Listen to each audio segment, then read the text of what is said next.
spoštovani gostje, dame in gospodje.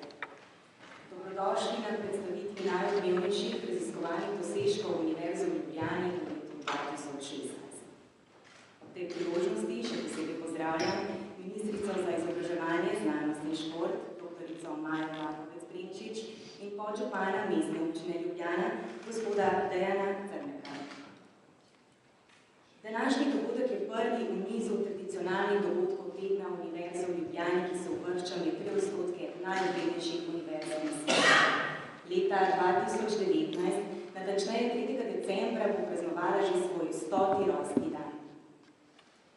Do takrat se bo na Univerzi v Ljubljani nedvomno zvrstilo še mnogo uspešnih raziskovalnih dosežkov, s katerimi bo prepoznana tako doma kot v tujini. Zato je prav, da znanosti potrdimo pomembno veljavo, tudi z dogodkom, kot je današnji. Za uvodne besede prosim rektorja Univerze v Ljubljani, profesorja dr. Ivana Svetlika.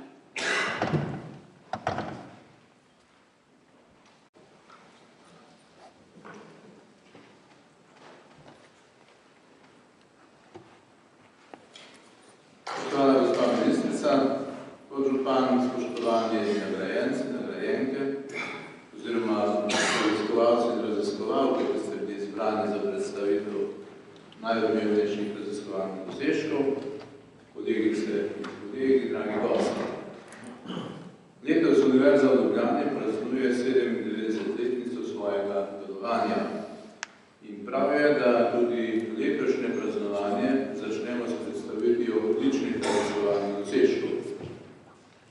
Raziskovalni rezultati so izraz novo ustvarjenega znanja. Prav to pa upravičuje poseben položaj univerze v družbi. Brez raziskovanja in ustvarjanja novega znanja bi bila univerza navadna šola. Brez vidnih raziskovalnih dosežkov in objav nas ne bi bilo na zemljevidu uglednih univerz. Le z ustvarjanjem novega znanja lahko študentom ponudimo nekaj, česar ne dobijo kjerkoli drugje. Na Univerzi v Ljubljani si prizadevamo, da bi spodbudili še več raziskovalnega dela, še več raziskovanja in da bi dosegli še kakovostnejše rezultate. V ta namen smo vzpostavili razvojni sklad, s katerim spodbujamo prijavljanje na raziskovalne projekte. V letošnjem letu smo namene sklada razširili in določili tudi dodatne vire, ki se bodo v ta sklad stekali. Dodatno temu smo skupaj z univerzami v Levnu, Pragi in Budimpešti oblikovali posebni sklad za pripravo prijav na evropske projekte. Razpis bo objavljen najkasneje v začetku prihodnjega leta. To pa je le eno od partnerstev, ki bo omogočilo medsebojno povezovanje in sodelovanje raziskovalcev in ki bo, upajmo, rezultiralo v novih prijavah in kvalitetnih raziskovalnih projektih in kvalitetnih rezultatih. Podobna sodelovanja se obetamo z univerzami v soseščini, kot so Graz, Reka in Trst, z univerzami Evropske mreže, s katero smo nedavno podpisali sporazum o vključitvi, in tudi s kitajskimi, korejskimi in japonskimi univerzami. Spoštovani, na Univerzi v Ljubljani vsako leto zablesti nekaj 10 raziskovalnih dosežkov. Želimo si, da bi postali vidni tako doma kot v okolju. Doma naj bodo spodbuda vsem raziskovalcem, ne le za povečan obseg raziskovanja, temveč predvsem za dvig kakovosti raziskovanja in kakovosti objave. V okolju pa s tem sporočamo, da glede na vložena sredstva na visoki ravni izpolnjujemo svoje temeljno poslanstvo. Hvala lepo za vašo pozornost in obenem že naprej čestitam vsem današnjim izbranim raziskovalcem in raziskovalnim skupinam.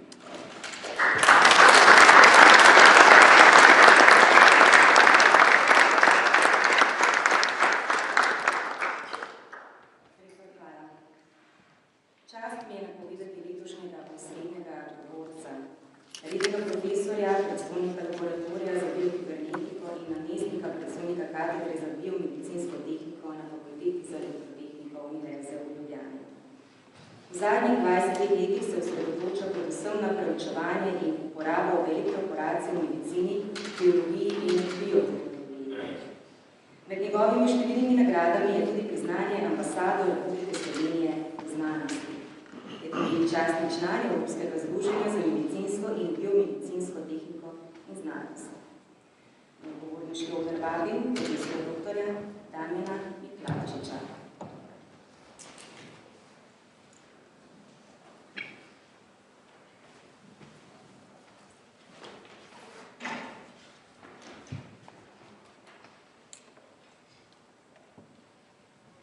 Spoštovani rektor, spoštovani nagrajenci in nagrajenke, spoštovani izbrani.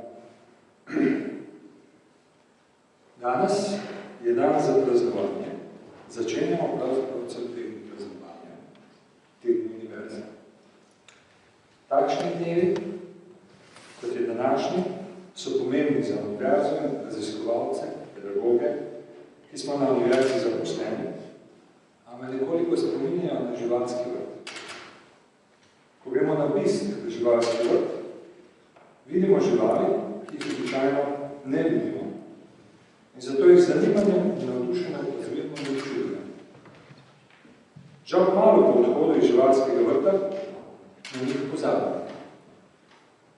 In v splošnem se tudi po obisku zelo verjetno nič več in nič bolje ne zavedamo, kako in v kakšnih razmerah običajno živijo. Po podelitvi Zoisovih in Puhovih nagrad letos je prejemnik Zoisove nagrade za življenjsko delo. Akademik Branko Stanovnik zaključil svoj nagovor z besedami. Kakšno kritično besedo o financiranju in organizaciji znanosti v Sloveniji pa da je drugič. Danes je dan za praznovanje.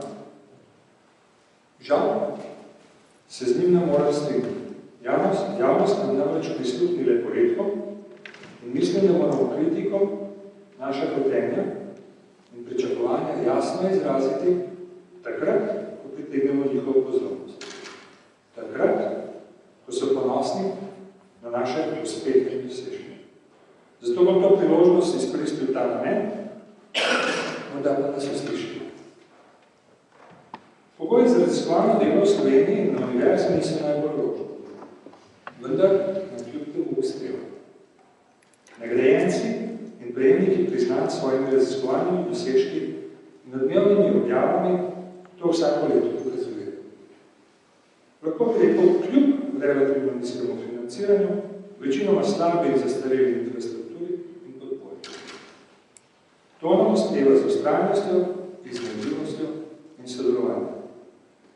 Žal tudi splošno družbena klima ni vzpodbudna, saj sta šolstvo in znanost delo sovraženega javnega sektorja in torej predstavljata tudi vse strošek za družbo, državo, brez očitne koristi zanje. Poleg tega je univerza zaslovela umetnih z ekscesnimi avtorskimi honorarji in dodatki za stalne pripravljenosti. Čeprav se polažimo, da so bili za to krivi posamezniki, je Slavović pardal vse, ki delamo na univerzi in na univerzi kot inštitucijo. Moje osebno mnenje je, da se na obtožbe in soočenje nismo najbolje in dovolj hitro odzvali. Pravzaprav bi se morali odzvati na takšne deviantne prakse že veliko pred. Že predni so se razmopotili in to na način, da bi jih preprečili. Zdi se, da vse prevečkrat pogledamo v stran, namesto da bi jasno opozorili na nepravilnosti in napad. Bojim se, da bomo za ta naš odnos še dolgo plačevali ceno. Nekaj mesecev nazaj sem prebral posmehljiv komentar na Lebi, da bi se z več denarja za raziskave in delo na univerzi lahko uvrščali na lestvicah svetovnih univerz bistveno više od našega trenutnega mesta. Tak posmehljiv komentar v enem od vidnejših slovenskih časnikov jasno kaže, da naše zahteve po povečanju financiranja ne veljajo za legitimne. Čeprav veliko govorimo o univerzi in o rangiranju univerz, se je treba zavedati, da je kolektiv sestavljen iz posameznikov. S posamezniki, ki izstopajo svojimi izjemnimi dosežki, kot današnji nagrajenki in nagrajenci, ali pa prejšnji vikend, na primer, Bilka Štoheci, Brednjoti Namazi in Peter Prevci, se radi identificiramo. V Vendar pa je za temi posamezniki, ali bolje rečeno, z njimi cela ekipa, kolektiv. In danes gre običajno za interdisciplinarni kolektiv, za interdisciplinarni tim. Interdisciplinarnost je verjetno edini pravi odgovor na najbolj pereče družbene, ekonomske in tudi raziskovalne probleme. Ali kot je meni mnogo ljubše izzive.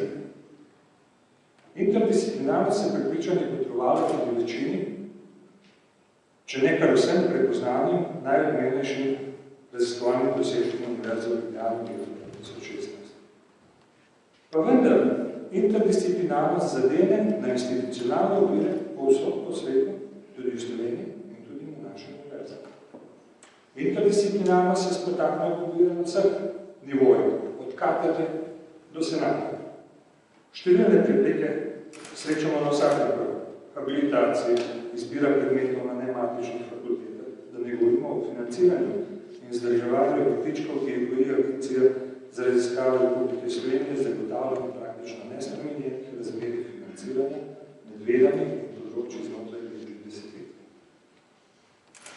Raziskovalci na univerzah smo po celem svetu po velikanskih prednosti pred našimi kolegi, ki delujejo na inštitutih zaradi neposrednega stika študenti in torej tudi nepresedljivega vira okroženega mladega doma, ki ne ve, kaj se sme in kaj ne.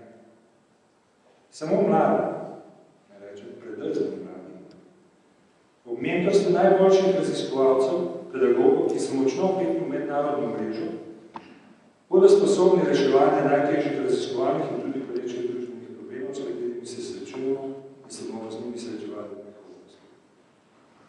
Slovenija že dolgo vztraja pred programom mladih raziskovalcev in verjetno nas ravno to, ta program, najbolj loči od ostalih organizacijskih držav.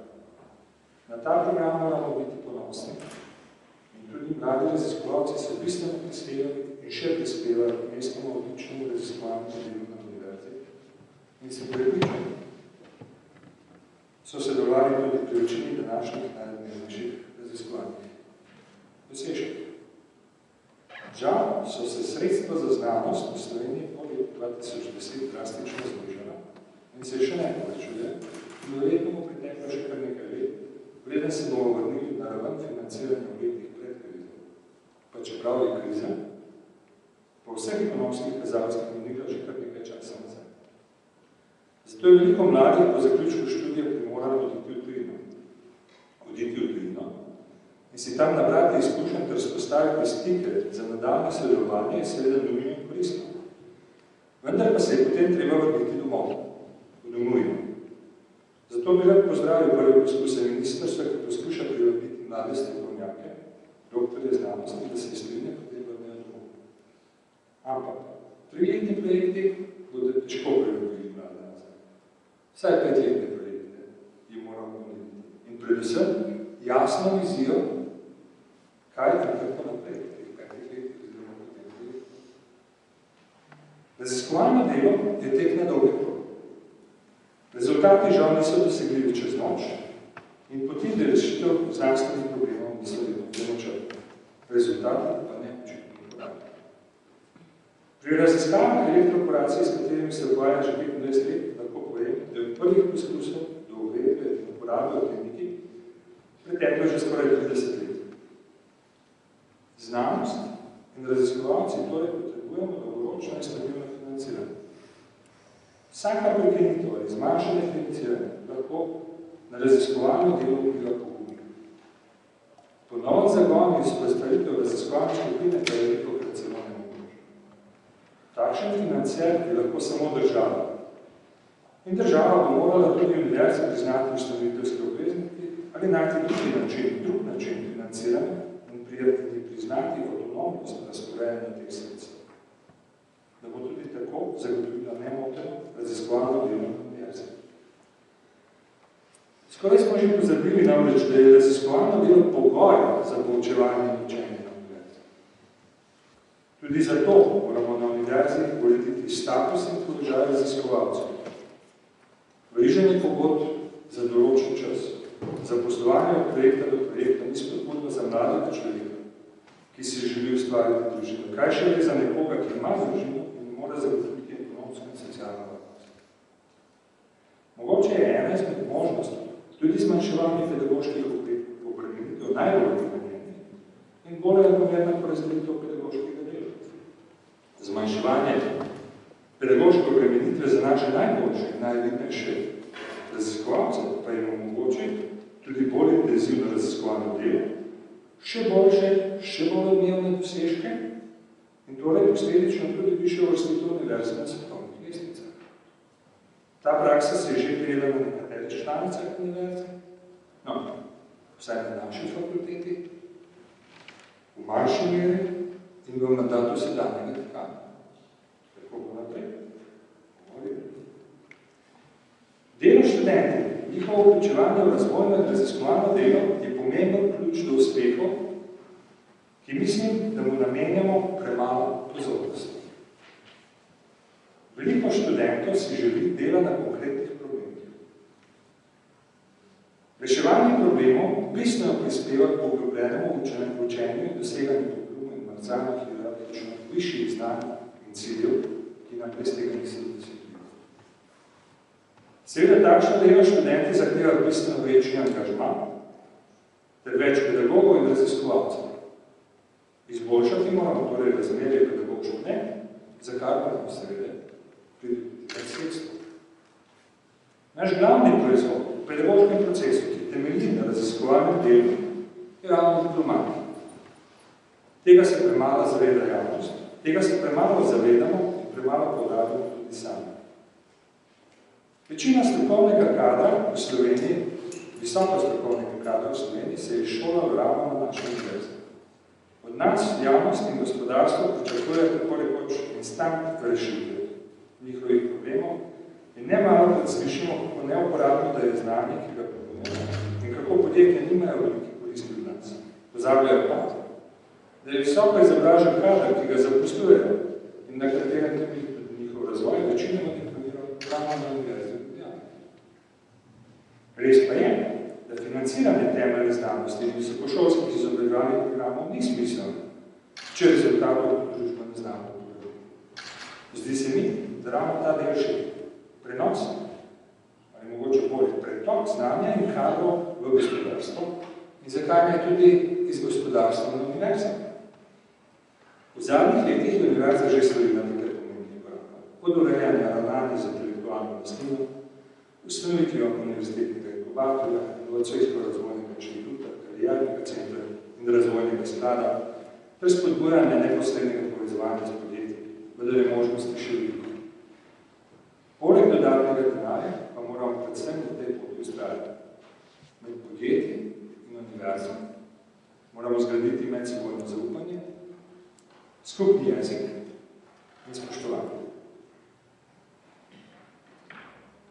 V novem letu se zopet podajamo v volilno leto. Upam, da bo novo vodstvo nadaljevalo in strajalo na teh poteh, ki jih obiramo zadnjih nekaj let. Žal se vse preveč zanašamo na državo in se izgovarjamo na zunanje dejavnike, neugodne razmere ali neugodne čase.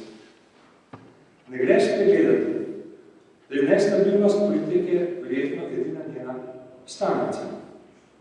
Naša kredibilnost, da zahtevamo več denarja, kot sem že omenil, ni na najvišjem nivoju in se mora najprej precej dvigati. Glede na to, in ker naše zahteve po več denarja vzbujajo prej posmeh kot razumevanje, se moramo spomniti starega reka. Pomagaj si sam in Bog ti pomaga. In torej postoriti stvari, ki jih lahko postorimo sami.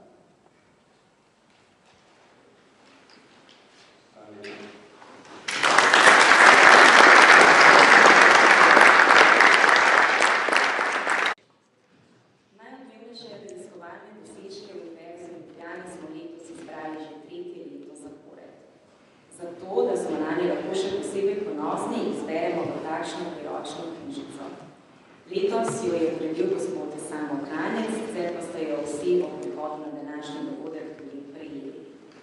Da takšna knjižica lahko sploh nastane, je dosežke treba najprej oceniti. Kako Tako je potekalo delo komisije, ki je izbrala najvplivnejše raziskovalne dosežke Univerze v Ljubljani v letu 2016, nam bo povedal prorektor profesor dr. Martin Čopič za področje znanstveno-raziskovalnega dela Univerze v Ljubljani. Izvolite.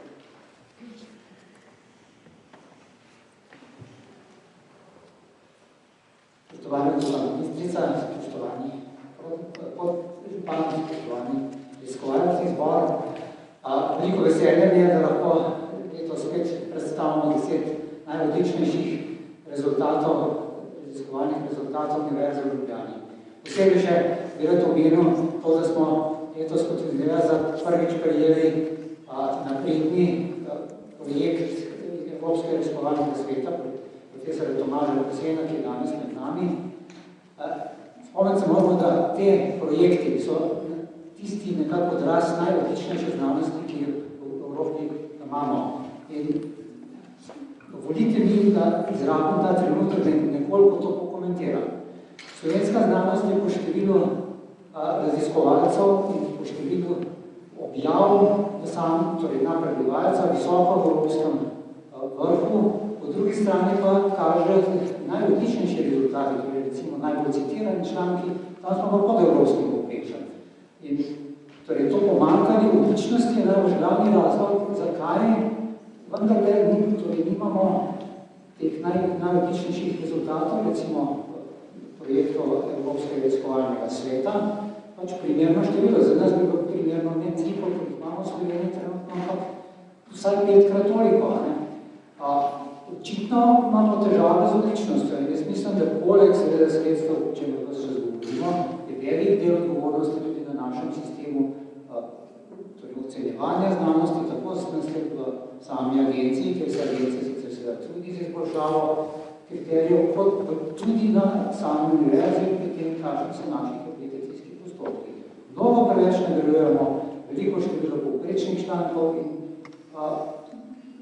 premalo damo na manjše število, ampak res vrhunskih dosežkov. Kot konkreten primer, nekdo z velikim številom povprečnih člankov, ki jih lahko napišemo v kratkem času nekaj mesecev, bo lažje prišel do povišanja naziva, kot če bo delal na zahtevnem delu, ki ga bo na najvišji način lahko objavil in bo na njem delal leta. Zdaj, vendarle današnji dosežki nam kaže, da imamo na Ljubljanski univerzi tudi odlično znanost, ki nam je lahko vsem razgled. Omenil bi tudi to, da je velik del teh rezultatov plod sodelovanja tako z domačimi raziskovalci na drugih inštitutih, kot na mednarodnih nivoju, kar kaže na to, da je sodelovanje eden ključnih elementov za doseganje odličnosti. Zdaj, čisto konkretno, univerza, torej prejeli smo 37 predlogov iz fakultet. Upam, da so fakultete res izbrale same svoje najboljše dosežke. Komisija v sestavi profesor dr. Jan Rozman, profesor dr. Marko Munih,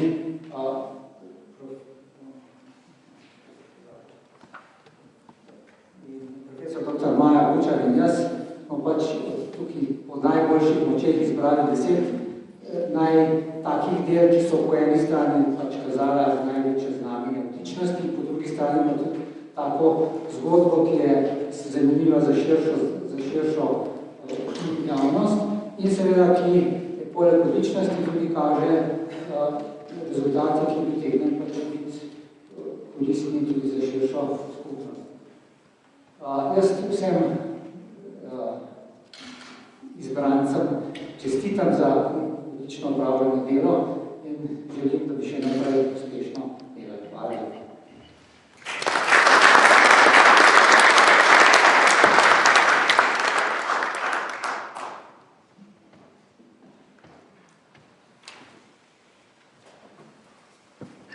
Viktor, najlepša hvala. Poglejmo torej, kateri raziskovalci Univerze v Ljubljani so bili v letu 2016 najuspešnejši z njihovimi raziskovalnimi dosežki. Naj samo povem, preden spoznamo prvega, da bodo imeli raziskovalci za svoje predstavitve na voljo voljo 4 minute. Zadnjo minuto je po kolegica, ki tam veseli, z dvignjenim napisom 1 minuta opozorila na čas, v katerem morajo svoje predstavitve raziskovalci zaključiti. Zdaj pa na govorniški oder vabim doktorico Polonco Štefanič z Biotehniške fakultete Univerze v Ljubljani, eno izmed avtorjev raziskovanega dosežka z naslovom Sorodstvena diskriminacija bakterij. Dosežek bo predstavila v imenu raziskovalne skupine.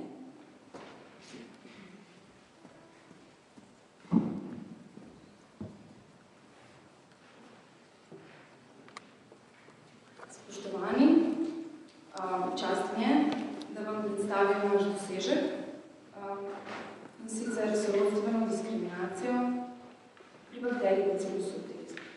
Sorodstvena diskriminacija omogoča višjim organizmom, kot smo ljudje in živali, pa tudi rastline, da prepoznavamo sorodnike od nesorodnikov in roko na srce raje pomagamo sorodnikom. Zanimivo je, da tudi bakterije lahko prepoznavajo sorodnike, čeprav same nimajo kognitivnih sposobnosti. In kako to počnejo, smo mi v naši raziskavi ugotavljali proces rojenja bakterij in pa kolonizacije rastlinske korenine.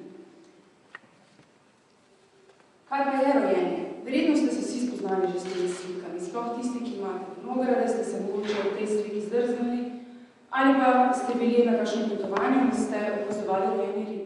Rojenje je zelo koordinirano obnašanje. Verjetno nikoli niste opazili, da bi se ptice med rojenjem trkale. No, podobno rojijo tudi bakterije. Rojenje bakterije je koordinirano, gibanje bakterij po površini poltrdnega glišča in bakterije, tako kot ptice in tako kot recimo ribe, morajo sodelovati pri takem premikanju. To pomeni, da tudi sintetizirajo razne kemikalije, ki jim to omogočajo. In mi smo ugotovili, da se bakterije med rojenjem prepoznavajo. Če recimo na agarsko ploščo nanesemo 2 zelo sorodni bakteriji, se ti 2 bakteriji na sliku rojevo prepoznata in vidimo, da ne prihaja do nobenih negativnih interakcij. Povsem drugačno sliko vidimo, kadar nacepimo 2 manj sorodni bakteriji, ki ne sodelujeta in med njima pride do močnih interakcij, antagonističnih interakcij in v tej liniji, ki jo vidimo s prostim očesom, opazimo tudi veliko mrtvih celic. Kot sem že omenila, smo to prenesli tudi na rastlinsko korenino, kajti Bacillus subtilis je talna bakterija in rastlinska korenina je nekako naravni habitat te bakterije. Ugotovili smo približno podobno. Kaj se zgodi, kadar na korenino bakterije nanesemo 2 visokosorodni bakteriji? Bakteriji, ki sta zelo visokosorodni, sobivata, sodelujeta in med njima ne prihaja do negativnih interakcij. Kadar pa na korenino nanesemo 2 manj sorodni bakteriji, pa vidimo, da po nekaj časa, recimo 24 urah, obstane na korenini samo ena. To pomeni, da ena drugo izrine, pobije. Aplikacije našega znanja so zelo široke. Naprimer, Bacillus subtilis je industrijsko zelo pomemben mikroorganizem, uporablja se v proizvodnji encimov, za pralne praške in tudi surfaktantov in ostalih osnovi. Zato je poznavanje takih interakcij pomembno pri načrtovanju in optimizaciji industrijskih procesov. Potem verjetno veste, da je Bacillus subtilis tudi zelo star probiotik, tako za človeka kot živali, in je poznavanje interakcij med sebi Bacillus subtilis pomembno tudi pri načrtovanju probiotikov. In ne nazadnje, trenutno najbolj hot topic, Bacillus subtilis je rastlinski zaščitnik. To pomeni, da ščiti rastlino pred patogenimi, škodljivimi mikroorganizmi in hkrati spodbuja rast rastlin. In mi se bomo v prihodnje trudili, da bomo s pomočjo znanja, ki ga bomo pridobili na osnovi sorodstvene diskriminacije, razvili biognojila, pripravke, ki jih bomo lahko aplicirali na posevke in s tem zmanjšali uporabo kemikalij in zvišali varovanje okolja. No, ob koncu bi se rada zahvalila naši ekipi iz Ljubljane, profesor Mandić-Mulec in docentki dr. Barbara Krajger ter sodelavcem iz Harvarda. Zahvalila bi se ARRS-ju, ki nam omogoča, da lahko raziskujemo tako zanimive projekte in pa seveda vam, ki ste nas izbrali kot najpomembnejši dosežek v letu 2016. In hvala vam za pozornost.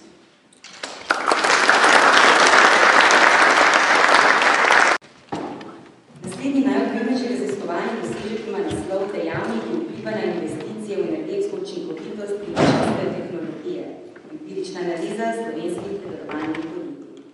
Avtorice prihajajo z Ekonomske fakultete Univerze v Ljubljani. V imenu raziskovalne trojice ga bosta predstavili profesorici doktorici Nevenka Hrovatin in Jelena Zojič. Prosim.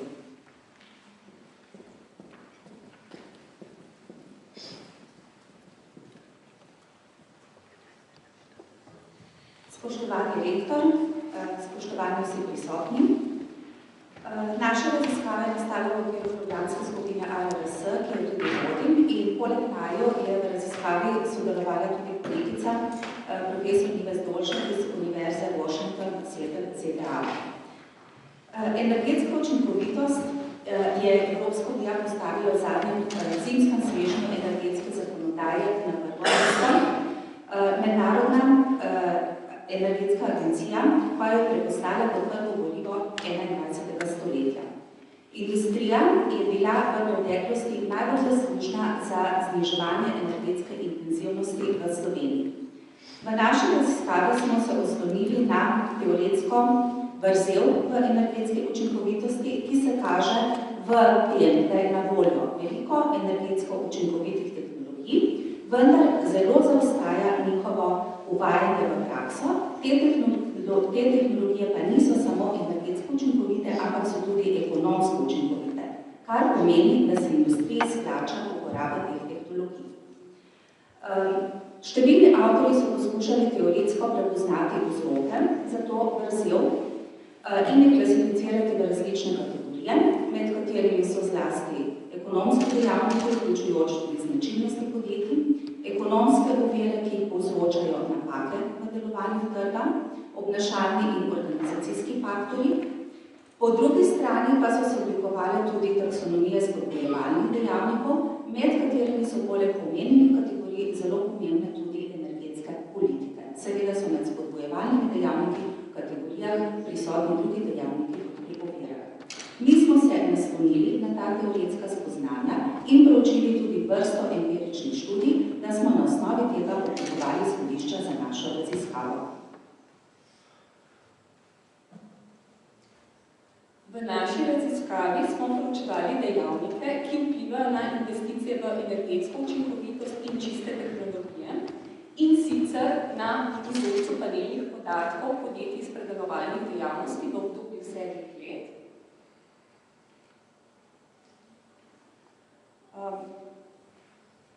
Pri tem smo za pridobitev ustreznih podatkov potrebovali združitev različnih baz, pri čemer se vpletenim institucijam zahvaljujemo za njihovo sodelovanje. Zlasti bi na tem mestu izpostavili Statistični urad Republike Slovenije, ki nam je omogočil dostop do zaupnih mikropodatkov podjetij. Ocene modelov slonijo na ekonometričnih modelih diskretne izbire, in sicer smo uporabili probit in bivariatni probit model, pri čemer smo modele ocenili z uporabo metode največjega verjetja. Rezultati naše raziskave so prikazani v naslednji tabeli, pri čemer so glavni izsledki raziskave naslednji. Med obema vrstama investicij obstaja pozitivna povezava, poleg tega pa na obe vrsti investicij vplivajo podobni, vendar ne identični dejavniki. Tako je ugotovljen pozitiven in statistično značilen vpliv visokih stroškov energije, nadalje tržnega deleža, izvozne naravnanosti podjetij in ugodnih pričakovanj pričakovanj vodilnih o prihodnjem poslovanju podjetja. Poleg tega pa na investicije v energetsko učinkovitost pozitivno vpliva tudi prisotnost tujega kapitala. Pomembno je tudi, da ostale investicije v podjetjih ne izrinjajo okoljskih investicij z izjemo razširitev obstoječih zmogljivosti. Pri tem pa pri ostalih investicijah ugotavljamo komplementarne učinke. Nadalje, na investicije pomembno vplivajo tudi panožne značilnosti, pri čemer gre zlasti izpostaviti strogost okoljske regulacije. Več aplikacij rezultatov v posnetku. Za konec pa bi se želela zahvaliti Univerzi v Ljubljani, ker je naš raziskovalni dosežek kot edinega s področja družboslovja prepoznala in ga uvrstila med najodmevnejše dosežke Univerze v Ljubljani v letu 2016. Hvala.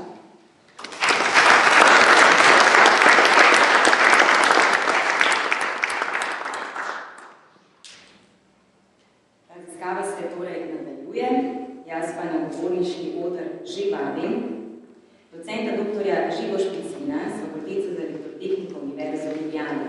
Predstavil bo dosežek, ki je prav tako odmeral od javnosti in sicer bo z metodo, o kateri bomo več slišali v naslednjih minutah, omogočeno zelo natančno spremljanje razvoja možganskih bolezni in poteka njihovega zdravljenja. Prosim.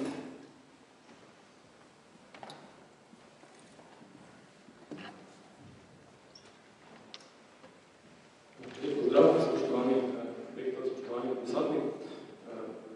Hvala za pomoč. Tehnično.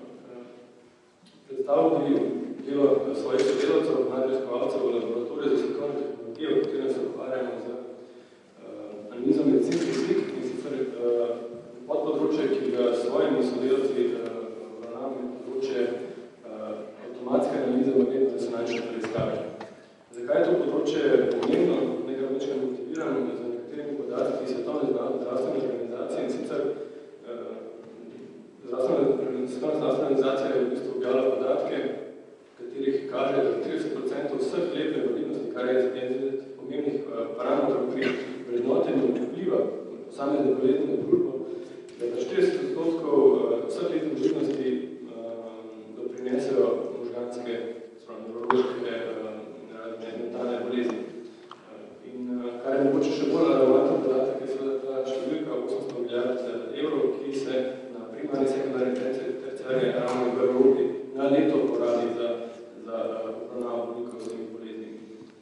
In kar je mogoče še primerjalno zanimiv podatek je ta, da je skupni stroški zdravljenja kardiovaskularnih bolezni in pa onkoloških bolezni skupaj so več kot 4-krat manjši od stroškov zdravljenja možganske bolezni. Se pravi, to je zelo pomemben problem, ki ga lahko pa obravnavamo, saj z našega tehničnega stališča na tak način, da pomagamo samo MR preiskavo, ki je zdaj z očestnim radiološkim vrednotenjem bila opredeljena zelo kvalitativno, se pravi samo opisno, da jo obravnavamo kvantitativno. Se pravi, da v sami MR sliki naredimo nekaj kvantitativne meritve, kot so meritve recimo volumina zdrave možganovine, meritve volumina recimo patoloških struktur, kot je tumor, ostalih patoloških struktur, kot so recimo medicinske spremembe, neki procesi, ki se dogajajo v možganih, ki so prikladni v sliki, v obliki nekih fokalnih žarišč. In pa, kar je še pomemben proces, ki je predvsem značilen za recimo bolezen multiple skleroze in pa Alzheimerjeva demence, je proces neurodegeneracije oziroma počasnega, pospešenega propadanja aksonov, in ki ga je vsaj z radiološkim dokazovanjem pač ne mogoče na kratki rok, to je tisto, kar bi radi z avtomatsko analizo slik naredili. Tukaj je samo na kratko ilustriran primer analize magnetno-resonančne slike, ki ima kot patološko strukturo tumor. Torej, glavna ideja pri načrtovanju tega postopka, ki smo ga objavili v večjih revijah, ki so spodnje navedene, je ta, da v bistvu analizira selinske vrednosti v magnetno-resonančni preiskavi in to na tak prostorsko razdeljen zelo robusten izraziti način. Zato je običajno v literaturi je to, da se te prozorice selinske vrednosti za nekimi enostavnimi modeli opišejo in te modeli v bistvu opisujejo te so običajno po volumu največje od patoloških struktur, do tega jih lahko avtomatsko natančno izločimo. Vidimo pa, da te modeli so mogoče preveč enostavni, zato da dovolj natančno izločimo patološke strukture. Do tega smo predlagali izboljšavo, in sicer, da te modele prostorsko porazdelimo in prostorsko naučimo in na podlagi tega bolj natančno izločimo te patološke strukture. Tukaj na primeru tumore pokazano, da lahko na ta način bolj natančno izgledamo, recimo volumen tumore. Kakšna je zdaj uporabna vrednost takih metod je ta v bistvu, da lahko te procese kvantitativno opišemo skozi čas.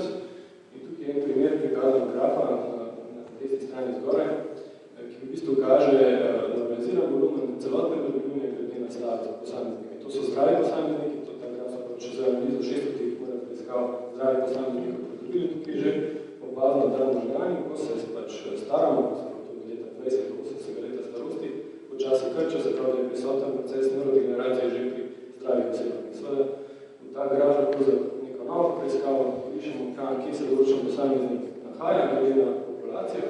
Lahko pa seveda tudi spremljamo patološke procese, ker tukaj vidimo že na mnoge sliki povečane vetrike, kar kaže na bistvu prisotnost neurodegeneracije. Seveda, take procese želimo spremljati preko časa in jih zaznati v obdobju, ko posameznik še ima pač, bi rekel, neko normalno moždovine, predno ta proces neurodegeneracije pripelje do tega, da so že vidi neurologična. Glavna prednost te analize je v tem, da te bolezni lahko spremljamo bistveno bolj natančno in bistveno prej, ki verjavi z drugimi kliničnimi testi ali pa radiološkimi opazovanjem, zaznamo, da so te procesi tekom in lahko tudi na ta način preko zdravljenja opazujemo, ali zdravljenje ima vpliv in kakšen vpliv ima na te procese. Spodaj prikazam še primer uporabne vrednosti na takih testih. Hvala za pozornost.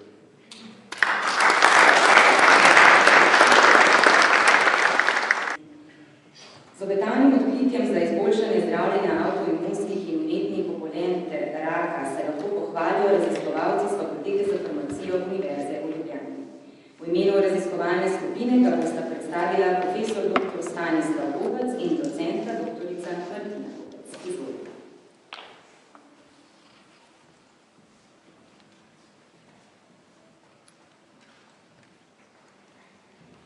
Lep pozdrav vsem skupaj. Naj najprej pojasnim, da je v bistvu popolno moderno sorodstvo. Naš dosežek spada na področje predkliničnega razvoja zdravil. To je tiste zgodnje faze razvoja zdravil, ko še raziskujemo tarčna mesta, kamor se vežejo zdravila in prve majhne molekule, velike molekule, ki se vežejo na ta tarčna mesta. No in samo tarčo bomo najprej opisali Martina. Torej, da umestimo zgodbo v kontekst, proteasomi so multikatalitični enzimi sočkaste strukture, katerih vloga je razgradnja substratov na manjše fragmente, torej delujejo kot milički. V celicah, v večini celic, obstajajo tako imenovani klasični obliki, pri čemer v imunskih celicah dominira imunoproteasom. Imunoproteasom ima številne fiziološke vloge, preko katerih poravnava homeostazo same celice. In sicer s svojim delovanjem vpliva tako na signalizacijo samih celic, vpliva na procesiranje antigenov, vnetne procese, hkrati pa odstranjuje tudi oksidirane proteine. Seveda se pričakuje, da če njegova vloga ni močno uravnana, lahko pride do razvoja patoloških stanj. Dognanja kažejo, da je patološko stanje, kjer ima imunoproteasom pomembno vlogo, so tista neurološka stanja, rakava obolenja in predvsem avtoimunska obolenja, zato seveda kliče sam po sebi kot pomembna oziroma obetavna tarča.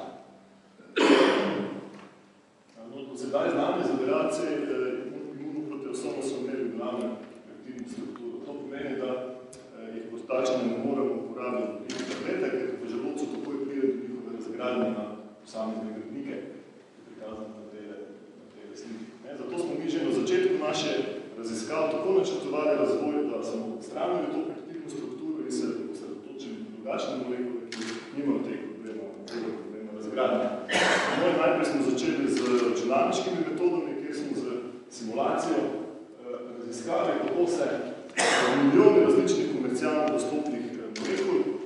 imenovanih virtualnih in videznih knjižnic mreže v aktivno mesto imunoproteasoma in na to izbrali samo tiste, ki so se izkazali v tej sili, kot v tem pravimo, simulaciji. Izbrali smo te najboljše molekule na osnovi simulacij in se lotili potem sinteze analogov, najbližjih bratov in sester teh molekul z namenom, da bi našli še večjo skupino aktivnih molekul in jih na ta način optimizirali. Seveda je ob sami sintezi stalo encimsko vrednotenje, s katerim smo sploh preverili, ali gremo v pravo smer. Same spojine smo testirali na izoliranem imunoproteasomu in tako postavili osnovne strukturne zahteve za doseganje inhibicije.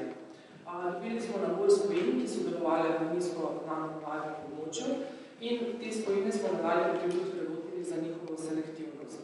Preverili smo tudi, če podatke, ki jih dobimo na encimskih testih, lahko prenesemo na in vitro teste, to je na celične nivoje, in ugotovili, da dobimo popolnoma primerljive rezultate, tudi tisti pozitivni kontroli nepeptidnemu znanemu zaviralcu, ki je v kliničnih študijah. Tako da, če na koncu povzamem, imunoproteasom predstavlja zagotovo obetavno tarčo za zdravljenje različnih obolenj. Naš prenos na to področje je razvoj reverzibilnih in irreverzibilnih nepeptidnih zaviralcev, s čimer smo močno razširili kemijski prostor, v katerem lahko poteka nadaljnji razvoj.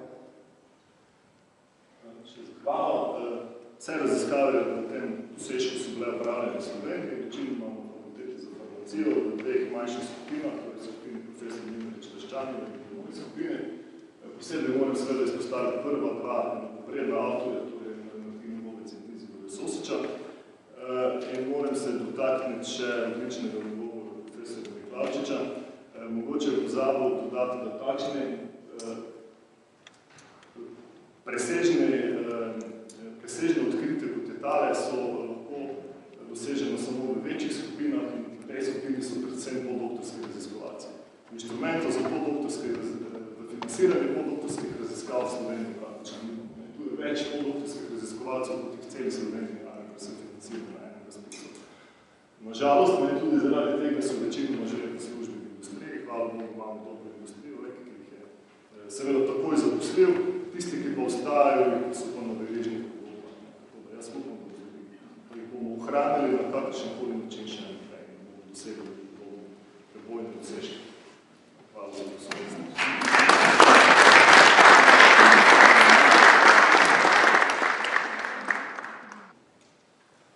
Odlično, srečno za raziskavo tudi v prihodnje. S Fakultete za kemijo in kemijsko tehnologijo pa prihaja odkritje, ki je bistveno poceni pridobivanje vodika.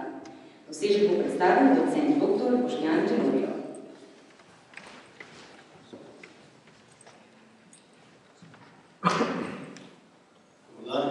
Hvala za povabilo.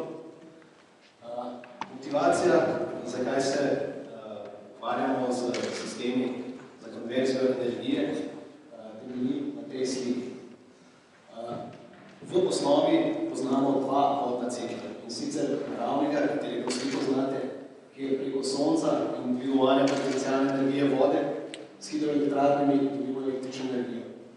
To električno energijo lahko potem odvečno seveda s pridom izkoristimo v sistemih, kot je elektrolizer, kjer pretvarjamo vodo v vodik. Vodik je gorivo prihodnosti, ki ga potem lahko uporabimo v gorivnih celicah za proizvodnjo elektrike, to pa lahko uporabimo recimo v avtomobilih prihodnosti. Prednost teh obeh ciklov oziroma skupni imenovalec obeh ciklov pa je trajnost in ogljična nevtralnost oziroma manjša odvisnost prihodne družbe od fosilnih goriv. Če se osredotočimo samo na sistem pridobivanja vodika, so seveda prednosti, in to je obnovljiv vir, imamo ogljično nevtralnost in njo primenitev za okolje. Ampak, kako vsaka nova tehnologija, se tukaj soočamo pa tudi z določenimi problemi. In s temi problemi smo se ukvarjali mi. Tukaj gre predvsem za nizek izkoristek, ta je povezan z aktivnostjo katalizatorja, ki ga uporabljamo v elektrolizerju. Potem kratko življenjsko dobo katalizatorja, ta je povezana z stabilnostjo katalizatorja in seveda s pomanjkanjem nizkocenovnih katalizatorjev. Danes uporabljamo predvsem platinaste katalizatorje, katalizatorje. Verjetno pa vsi veste, da je platina zelo draga in imamo v omenjenih količinah. Se pravi, potrebno je uporabiti druge elemente. No, in smo že pri našem odkritju, se pravi, bistvo našega odkritja je, da smo namesto platine uporabili mešanico kobaltovega in manganovega sulfida. Pri tem pa smo uporabili sinergijski efekt obeh katalizatorjev. Kajti sam molibdenov sulfid je zelo stabilen, vendar je neaktiven katalizator, oziroma slabše aktiven. Po drugi strani, kobaltov sulfid je zelo aktiven in je manj stabilen. No, mi pa smo tukaj združili in smo dosegli sinergijski efekt, kjer smo nekako izbalansirali, da imamo oboje in aktivnost in stabilnost, kar je seveda potrebno za delovanje našega sistema. In če se osredotočimo na ta graf, da se ne bom podajal v detalje, ne vam samo povem, da krivulja bolj kot je pomaknjena na desno, to pomeni, da je bolj aktivna in s tem, kadar je naš katalizator bolj aktiven, to pomeni, se pravi, boljši izkoristek elektrizerja in posledično nižjo ceno. Zdaj seveda, razložili smo tudi ta naš sinergijski efekt s pomočjo te scheme, kjer smo pokazali, da gre za nek niz kovalentnih in nekovalentnih interakcij našega materiala z elektrolitom in kar bistveno omogoča oziroma zniža aktivacijsko energijo našega sistema in zaradi tega je naš katalizator tako dober, kot je. Seveda, odkritje je plod treh skupin, in sicer skupine z Argonne National Laba, skupine z Northwestern University in seveda naše univerze. Financirano pa se je prav tako s pomočjo denarja ameriške vlade in denarja slovenske vlade. Hvala.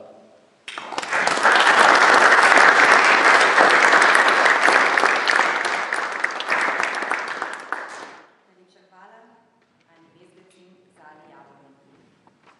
Na govorniški oder zdaj vabim profesora dr. Tomaža Prosena z Fakultete za matematiko in fiziko Univerze v Ljubljani, ki mu je Evropski raziskovalni svet v okviru razpisa za priznanje raziskovalce odobril prestižno financiranje raziskovalnega projekta.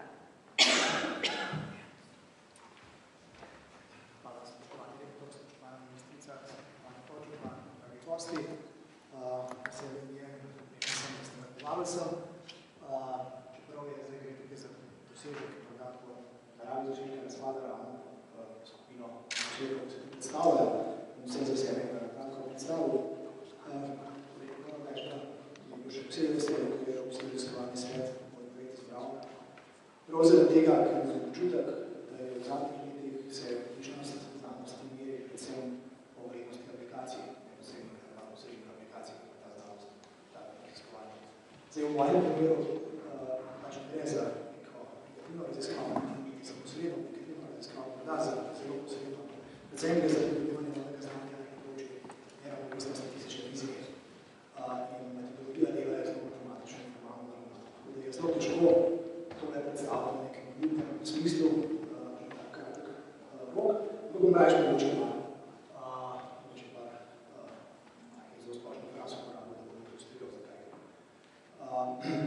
Torej, preden nadaljeval se bom zelo kratek, bi se še zahvalil naši agenciji za raziskovalno dejavnost, ki je odpirala to raziskavo, recimo dveh preteklih ali 20 projektih, ki sta bila zapovedno potrebna, zato da so bile stvari pripravljene, to se pravi, IRC projektov odobren na podlagi recimo doseženih rezultatov, ki so bili financirani slovenskih davkoplačevalcev, slovenskih davkoplačevalcev. V tem smislu bi se zahvalil slovenski agenciji. Torej, to je prva stran izloge, tako da ne bom več komentiral, ker je bilo napisano, abstrakt, recimo, da morate pač skomunicirati, se ne treba pol strani. Torej, seveda, kot sem rekel, nekak ideja IRC projekta je vedno pač nekak prebojna ideja, ki mora se naslanjati na nek dosežek prijavitelja, pač pokaže, recimo, pravi visibility, se pravi, da je ideja izvedljiva. In v mojem primeru je predvsem že nekaj gre za fundamentalne aspekte neravnovesne statistične fizike, recimo za kvantni transport, torej vprašanje je, kaj se zgodi, ko nek mikroskopski sistem, katerega narava mikroskopsko poznam, ne gre za to, da me zanimajo mikroskopski zakoni fizike, ne, te samo zaznane, imam pa model, ki ima za velikih sestavnih delov, ki so med seboj v interakciji, pa ga postavljamo dva rezervoarja odpravno statistične fizike, se pravi dva neskončna sistema formalno, ki sta rezervoarja, recimo temperaturo, imate kemični potencial, matematizacijo in tako naprej. In takšne stvari, če imate rezervoarja, ki sta različna, ki je ilustrira takih energetičnih balončkov, ta rezervoarja s tokom sistemom sta različna in zato se nekaj začne dogajati, neravnovesnim stacionarnim stanjem teče tok skozi. In zdaj zaradi tega, ker teče tok, se pač lahko zavesti dogajajo, predvsem tiste, ki ne zanima, da se da takšno stvar dotača, da se matematično precizno, se pravi, da imamo nekaj. In tukaj je pač nekaj člankov, ki jih omenjam mojih zadnjih par letih, kjer sem uspel razviti nekakšen formalen pristop, kako takšna neravnovesna stacionarna stanje. Gre za integrabilnost in za ravnovesje. No in tukaj je pa mogoče centralni rezultat, na katerem gradim, je pa rigorozna meja za balističen transport pri visokih temperaturah. Se pravi, gre za neki transportni koeficient, ki imamo drugi ravnotež, se pravi, frekvenciji nič, predstavljate si, da imate bomo zakon, pripravite na množico dva pola, se pravi, večina električna potencijalna, in da zanima, kakšen tok bo skozi tekel, pa ne izkaže se tukaj. Ta tok bo skozi tekel, fraktalna funkcija parametrov sistema. Gre za točno rešitev, z tega so spremljali v tem neki koncepti, ki vidimo, ki imamo kvazi lokalni in kolektivni zakon. No, zdaj pa bomo se reči nič v tem. Fajn je, če imate tak projekt, da probate nekako glavno, da jo stabilizirate in sam paragraf. Sem še da se čez. Tako je. In zdaj za tiste, ki imate malo več matematičnih obrazov, da če en stavek, v mojem primeru je zato, da se pač poslanjam na probleme, ki niso diagonalno razredili. Tisti, ki ste se z matematiko kdaj srečali, veste, da se večino ta diagonalizira. Te stvari, ki so tukaj glavne, so zato zanimive, ki so vezane s problemi, ki se ga da diagonalizira. Sistem projekt sem organiziral v 300 krat, se počne rešiti, da se stabilnost počne rešiti, če malo znate, sistem, ki je pa moja, recimo, prva ljubezen pravnika.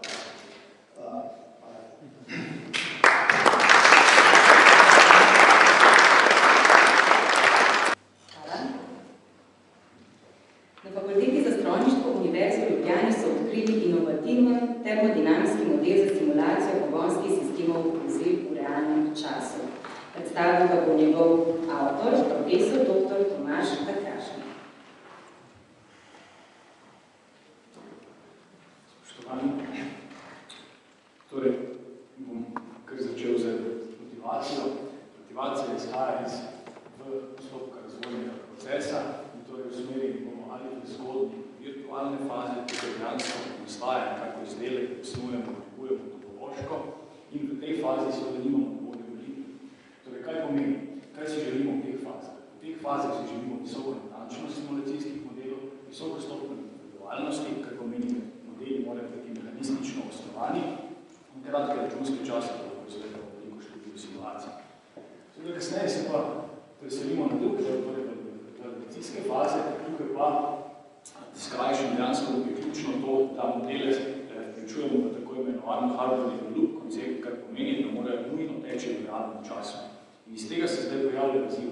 Ali uspemo enake modele uporabiti na obeh straneh v razvojnega postopka, kar pomeni, ali uspemo slediti mehanistično osnovo in računske čase, ki so v znotraj realnega časa. In to je predstavljalo problem, kako mislim se da.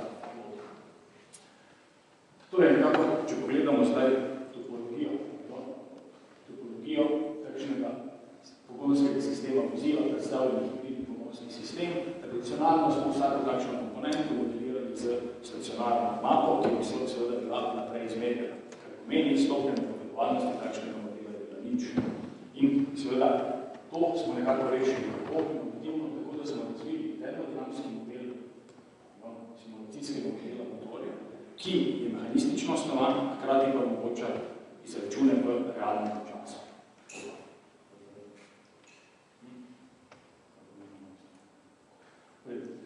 Torej, za primer valja to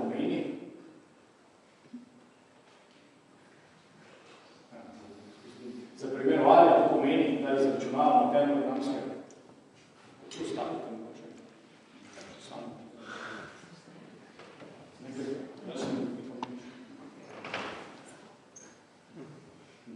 Malo možno. Ja, torej, pomeni, da izračunavamo termodinamske parametre, kemijsko kinetiko, v tem primeru tvorbe dušikov oksidov in kot rezultat dejansko dobimo termodinamske parametre v valju in izpustno snažilo. Torej, zdaj kaj je pri tem novo? Prvič smo razvili inovativni model zgorevanja, ki omogoča doseganje višje natančnosti ob računskih časih, ki omogočajo simulacije v realnem času. Ampak to ni dovolj, zato smo razvili še inovativ, patentiran pristop, kako skrajšati računske čase takšnega modela, ker se morajo vsi parametri izračunati več 10.000 krat v sekundi. In to smo naredili tako, da smo sistemsko matriko dejansko razbili na podmatrike, ki imajo podobne karakteristične čase in jih rešujemo na različnih časovnih domenah. Dodatno, ker smo domeno valjev izračunali tako, da so rodne valje, da računamo procese v vsakem izmed valjev, ampak ga izračunamo v enem valju in na to za inovativno termodinamsko metodo rekonstruiramo parametre ostalih in tako smo razvili prvi model, ki je sposoben mehanističnega popisa v realnem času. Zdaj bi mogoče nekaj uporabnih rezultatov in ilustrativni primer. Torej, kaj smo želeli primerjati po nekem voznem ciklu, torej tukaj 200 sekund, seveda lahko izberemo poljubni profil, lahko poljubno tudi konfiguriramo pogon, smo primerjali hibridni pogonski sistem z konvencionalnim. In seveda nekako vidimo, motor v hibridnem pogonu lahko deluje pri nižjih frekvencah, lahko tudi seveda posledično deluje z višjim izkoristkom in posledično porabi manj goriva, nekako je znano, ampak kaj ta model omogoča, ker je mehanističen, omogoča bolj natančen izračun teh parametrov, kot so modeli do sedaj, to je prvi plus. Drugi plus tega modela pa je tudi to, da recimo seveda niso pomembni samo poraba goriva, kot izpustili in snažili, kar je pa zelo pomembno. Nekaj se jih tvori v motorju, nekaj se jih kasneje pretvarja v katalitičnih pretvornikih, kjer je pa zaradi koncentracij pomembna tudi temperatura. In seveda zdaj lahko izračunamo hibridne pogonske vzrok više temperaturo, ampak tudi više izpustene snažili. In če pogledamo, tukaj vidimo, da se je zaradi delovanja motorja pri višji velikosti generiralo več krat velikosti več dušikov oksidov in če tega ne bi upoštevali v začetku, bi napačno konfigurirali sisteme za naknadno odlavo, kar pomeni, bi bilo potrebnih dosti izboljšav ali popravkov v naslednjih fazah. Torej, če nekako združim, kaj je pomembna vrednost tega modela, pomembna vrednost tega modela je, da dejansko bolj učinkovito kot modeli do sedaj omogoča podporo razvoja sodobnih pogonskim sistemov vozil, ki so okolju prijaznejši.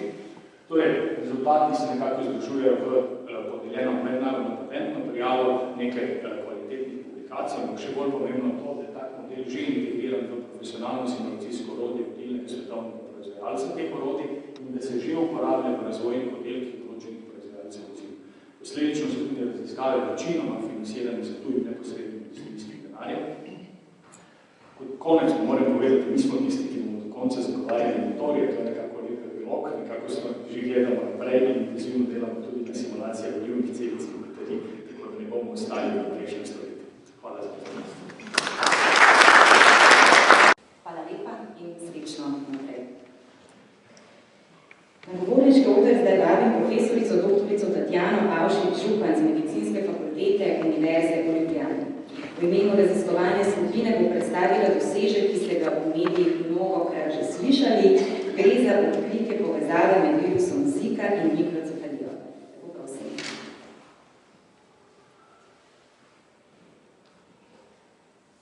Spoštovani gospod rektor, dragi gosti, dragi kolegice in kolegi. Kot sem bila že napovedana, ste verjetno o našem dosežku že slišali tudi iz medijev, saj je bil medijsko kar precej obsežno obravnavan, takrat, ko smo pač naš dosežek uspešno objavili v reviji. Torej, to delo je plod ne samo nas, članov medicinske fakultete, ampak tudi kolegic iz Univerzitetnega kliničnega centra, predvsem ginekološke klinike in pa tudi Inštituta za radiologijo Univerzitetnega kliničnega centra. Torej, virus Zika je virus, o katerem smo v zadnjem letu večkrat slišali in brali, pa vseeno dovoljte mi nekaj besed povedati o njem. To je flavivirus, katerih predstavnike poznamo bolj pod imenom virus Denga, recimo, ali pa virus rumene mrzlice, dočim virus Zika se ravno tako prenaša z vodom komarja, tako med svojimi naravnimi gostiteljami, ponovadi v džungli, kakor tudi na ljudi. In sicer poznamo virus Zika že dobrih 70 let, kar pomeni za viruse starostnika, čeprav verjamemo, da so virusi mnogo starejši kot pa človeška bitja na zemeljski obli. Vse do leta 2007 ta virus sploh ni bil pomemben, tako ne v medicini, kot za nas raziskovalce, ne. Medtem pa se je takrat pojavila epidemija, pravzaprav izbruh na malem mikronezijskem otoku Jak, kjer je zbolelo približno 3/4 prebivalcev tega otoka z značilnimi kliničnimi oblikami bolezni, kot so visoka telesna temperatura, bolečine v sklepih in pa mišicah, poredele očesne veznice, ki so običajno zelo srbeče in pa makroglobulozeni zmehčaj, ponovadi po končinah, lahko pa tudi po trupu.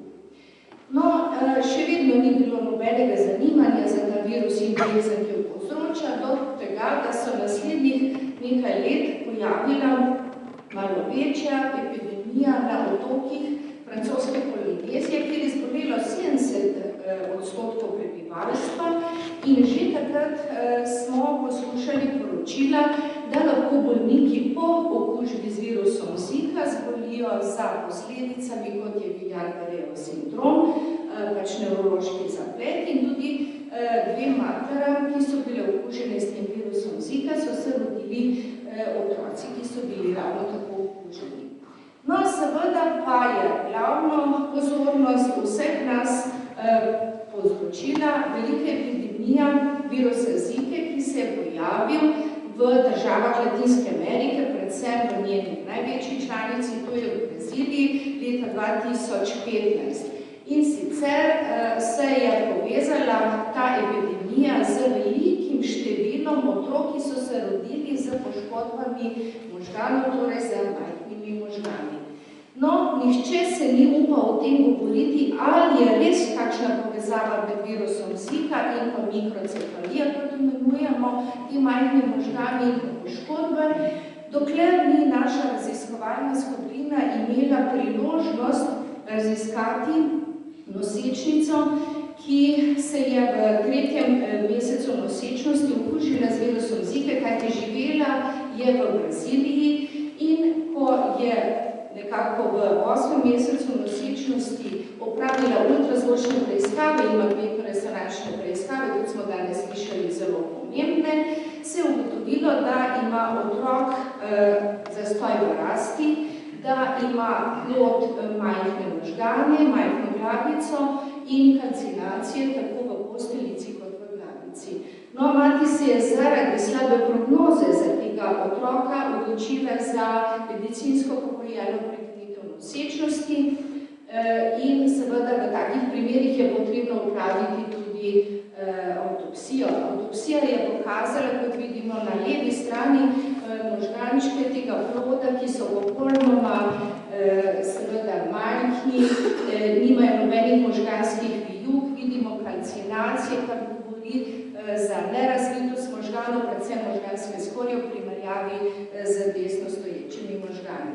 Seveda smo mikrobiologi nadaljevali in iskali povzročitelja, ali je res morda kakšna povezava med virusom Zika in poškodbami, ki smo jih videli pri tem plodu, in dokazali smo v možganih, predvsem v možganski skorji, virus Zika ne samo z molekularnimi metodami v visokih koncentracij, temveč tudi, kot lahko vidimo na desni sliki zgoraj, z elektronsko mikroskopsko preiskavo virusne delce, ki so kazali na to, da se virus razmnožuje in se je razmnoževal v možganskem tkivu. Prav tako nam je uspelo iz tkiva možganov ugotoviti popolni genom z novo generacijo sekveniranja virusa Zike in hkrati smo dokazali ne samo, da je šlo za prvi in neposredni dokaz prehoda virusa Zike preko placente na plod in okužbe možganov, ampak da je tudi virus Zika tisti, ki je kriv in vzrok za to, da so bili možgani tega ploda in vseh ostalih skoraj 3000 dojenčkov, ki so se poškodovali na ta način do danes na svetu, povzročenih zaradi virusa Zika. Hvala.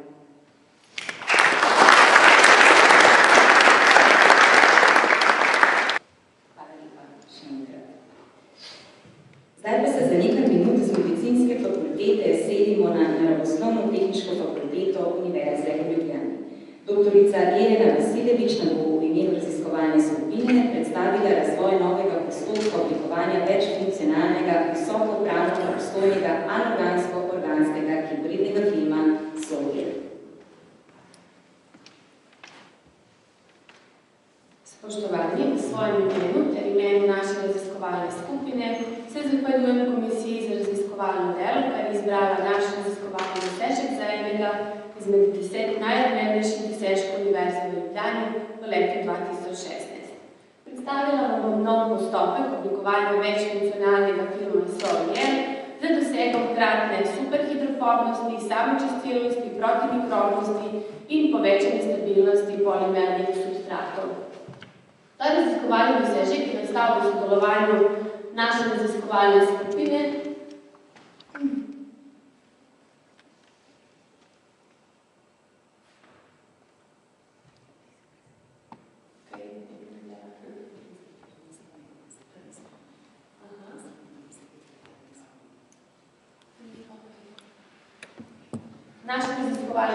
naravoslovno-tehniške fakultete in raziskovalne skupine Kemijskega inštituta.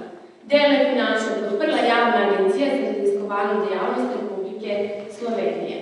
Rezultate tega dosežka smo objavili v izvednem znanstvenem članku v reviji Cellulose, drugi izvedni znanstveni članek je v postopku recenzije, objavili smo slovenski patent, medtem ko je evropski patent v postopku pridobivanja. Večfunkcionalni film smo oblikovali s uporabo nanotehnološkega postopka Solgel, ker smo uporabili naslednje prekurzorje. Prekurzor tetraetilortosilikat smo uporabili za oblikovanje mikro do nanostrukturirane krapavosti površine polimernega substrata. Za oblikovanje večfunkcionalnega filma smo uporabili anorgansko-organske hibridne triakoksisilanske prekurzorje, ki se med seboj razlikujejo v organskih funkcionalnih skupinah. Uporabili smo prekurzor SIF s 5-fluoroalkilno skupino za dosego superhidrofobnosti in samočistilnosti.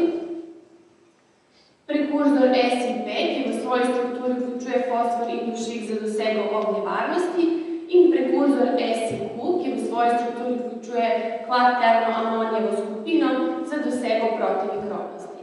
Za vzdrževanje organsko modificiran ciklotetrasiloksan smo uporabili za izboljšanje urejenosti večfunkcionalnega filma. Film smo oblikovali na bombažnih vlaknih v 2 stopnjah.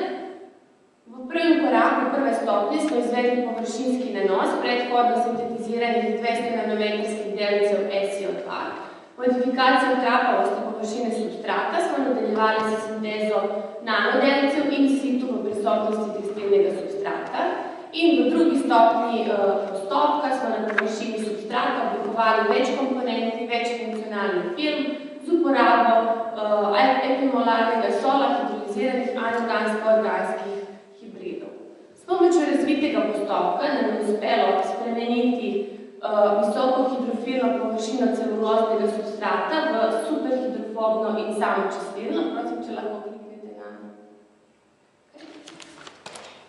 Zaradi česa se kapnica vode ni hotela trgati z igle.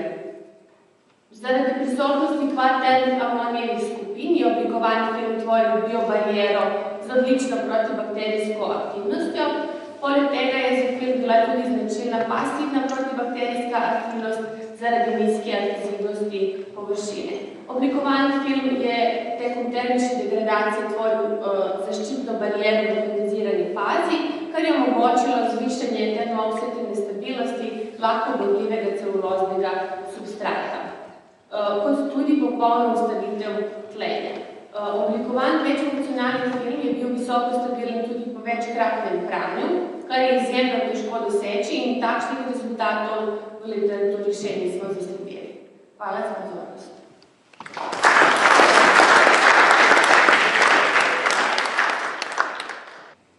Hvala obima še enkrat in čestitke. Spoznali bomo še 10. najodmevnejši raziskovalni dosežek Univerze v Ljubljani v letu 2016. Nanaša se na razvoj Branice. Predstavil ga bo avtor raziskovalnega dosežka, v skupini sta dva, in sicer profesor dr. Gregor Marič z Veterinarske fakultete Univerze v Ljubljani. Najlepša hvala, da prepoznamo našega dosežka. Avtorjev je seveda več samo iz Slovenije, moram povedati, da je tudi naš del relativno majhen. Smo pa kolegi v skupini Andreja Brendolane, ki je osnoval raziskavo, ki nas povabil k tej raziskavi, ki pa je bila v celoti, mislim, da zelo pomembna in zanimiva. Kaj je Branica? En organ, katerem običajno ne vemo prav dosti, ki pa nima funkcije samo to, da ga lahko uporabimo za branične smočke v govejuki, ampak pa pomembno vlogo v telesu. Sicer dve glavne vloge, ena je skladiščenje rdečih krvničk, razgradnja rdečih krvničk in pa pomembno sodelovanje pri delovanju imunskega sistema. Obstoja tudi pri ljudeh bolezen, ne ravno pogosta, vendar obstoja tako imenovana prirojena astoplenija, prirojeno odsotnost branice ali nepravilni razvoj branice, zaradi česar so tudi te naše raziskave pomembne. In predhodne raziskave so pokazale neko povezanost med geni TLX1 in pa SF1 z razvojem branice pri ljudeh. Pri modelnih organizmih miših pa so raziskave pokazale, da pri miših, ki nimajo gena TLX1, ni branice, pri miših, ki nimajo gena SF1, pa je branica zelo majhna in funkcionalno precej slabše deluje. Tako da nas je zanimalo, kaj se dogaja, kako ti pa gena vplivata na razvoj branice. Tole je samo en majhen del raziskav, celotno članek je bil zelo obsežen, kjer smo pokazali v našem delu, da odsotnost gena SF1 vpliva na izraženost tako gena TLX1 in pa tudi na aktivnost nekaterih drugih genov, ki so udeleženi v signalno pot retinojske kisline. Retinojska kislina pa je pomembna molekula, ki vpliva na družbe številnih celic v razvoju zarodka in sesalice. Tako da na osnovi teh rezultatov smo postavili model, kako naj bi potekala molekularna razvoja branice in sicer domnevamo, oziroma naši rezultati kažejo, da gen SF1 vpliva na izraženost gena TLX1 in pa gena CYP26B1. Gen TLX1 na to negativno vpliva na izraženost receptorja za retinojsko kislino, gen CYP26B1 pa vpliva na samo sintezo retinojske kisline in preko te regulacije se zavre tako sinteza retinojske kisline kot zmanjšanje izraženost receptorjev. Če sta te dva gena odsotna, če ne delujeta, pa se na račun tega poveča proizvodnja retinojske kisline, poveča se aktivnost receptorjev za retinojsko kislino, zaradi česar se celice drugače delijo, imajo drugačno kodiferenciacijo, nastaja manj krvničil, ki ne omogočajo potem nepravilni razvoj branice, zaradi česar se branica potem ne razvija, ker se ne razvijajo krvničile kot nosilec razvojnega organa, ki prinaša kisik in pa hranila v razvijajoči se organ. Hvala lepa.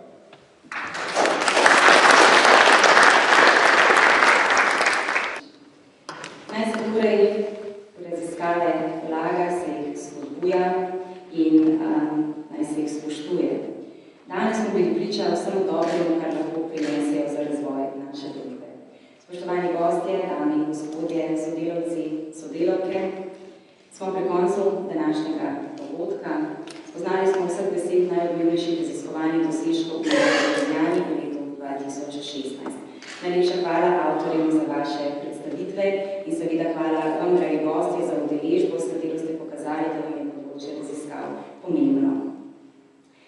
Vse vtise danes lahko strnemo v sosednjem prostoru na druženju, kamor vas zdaj prav lepo vabim, hkrati pa vam želim lep dan še naprej.